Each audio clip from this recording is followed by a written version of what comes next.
พ่อใหญ่ซื้อสมพักแน่เมื่อนั้นเมียข่อยมาซื้อให้กินแซ่บๆตี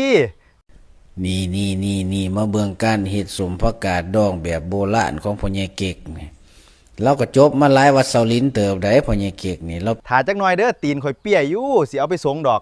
เป็นกังฝอกังฟูแล้วเป็นเบิดใด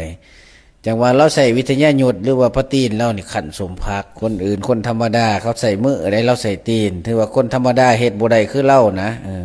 เราขันจะมันมุนเดี๋ยวเราก็เอาเกลือใส่ในไหเดี๋ยวเราก็เอาผักใส่เราก็สิไปดองไปมักไว้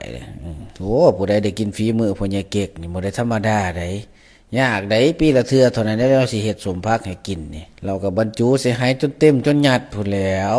ความสามารถของพ่อใหญ่เก๊กนี่ก็มีหลากหลายได้ผู้ใดเอาเหยียบยัดเข้าไปพ่อใหญ่ไปจะได้แต่สิเข้มคักบาดแล้วก็คั่นน้ำมันออกได้บีบน้ำมันออกให้น้ำมันเสด็จน้ำคักๆแล้วก็ใส่อีหยังเปลือกหมากมาปิดฟ้ามันไว้โอ้ยอันนั้นก็สูตรพ่อใหญ่หัวหลานโลดอันนี้หั่นผู้ใดดีสิกล้ากินน้ำเจ้าดีบาทนี่เราปิดฟ้าได้เราก็สิเอาไปไว้ได้บาทนี่แล้วสิไปไว้ในไสบาทนี่เป็นแล้วบ่บาทนี่คือสิแม่น3 วันก็ได้กินแหละเอาเบิ่งซิเบิ่งพ่อใหญ่โอ้ยจะแม่นคัก